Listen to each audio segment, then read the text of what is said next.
Welcome to Star Academy. Ramdhari Gupta, खंड 1, Hindi dictation. Dictation 5 second में start होगी। Ready, start. सभापति महोदय, प्रतिदिन छोटी मोटी झड़पें होती रहती हैं। हमारी फौजें बड़े उत्साह से उनके मुकाबले में खड़ी हैं। उनके हौसले बहुत ऊंचे हैं, लेकिन हमारी सरकार का भी यह कर्तव्य है कि उनके हौसले को कभी गिरने न दें। उन्हें हर तरह की सुविधा प्रदान की जाए, जिससे उनका आत्मविश्वास बढ़े। मैं मंत्री महोदय से अनुरोध करूंगा कि सरकार अपनी नीतियों के प्रचार का काम ठीक प्रकार से अपनी फौजों से करें। उनको अच्छे अच्छे हथियार दे।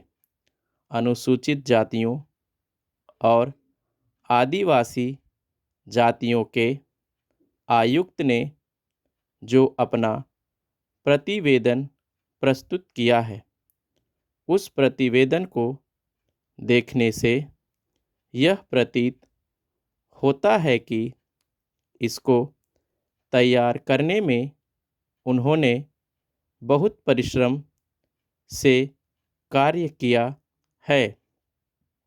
इसके लिए मैं उनको और उनके सहयोगियों को धन्यवाद देता हूँ, परंतु साथ ही साथ इस प्रतिवेदन के संबंध में कुछ आवश्यक निवेदन भी करना चाहता हूँ।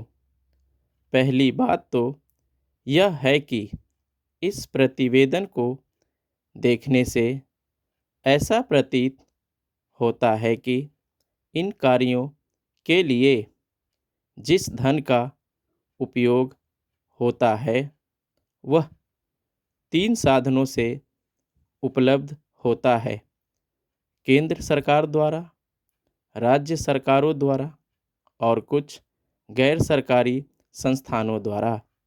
प्रतिवेदन के अनुसार जितना धन इन कार्यों पर व्यय करने के लिए दिया जाता है, उतना धन पूरी तरह से व्यय नहीं हो पाता।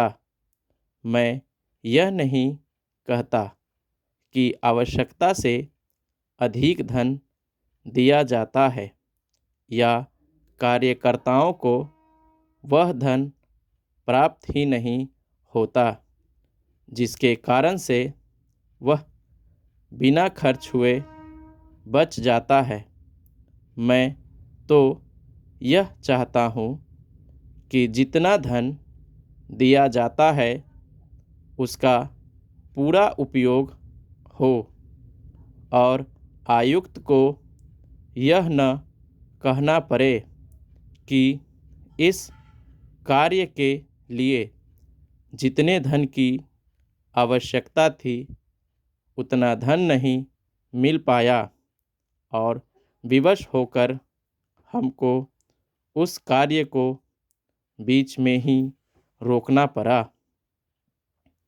जहाँ तक राज्य सरकारों का संबंध है, बहुत सी राज्य सरकारें अभी तक इस कार्य में असावधानी से काम ले रही है और इस कार्य को उपेक्षा की दृष्टि से देखती है।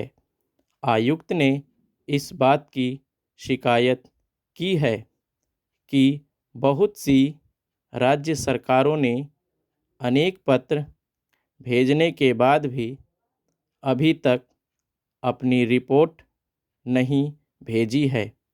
मैं चाहता हूँ कि सरकार इस तरफ निष्ठापूर्वक ध्यान दें, राज्य सरकारों पर दबाव डाला जाए कि वे इस दायित्व के प्रति सचेत हों और आयुक्त को उनके कार्य में पूरा सहयोग प्रदान करें।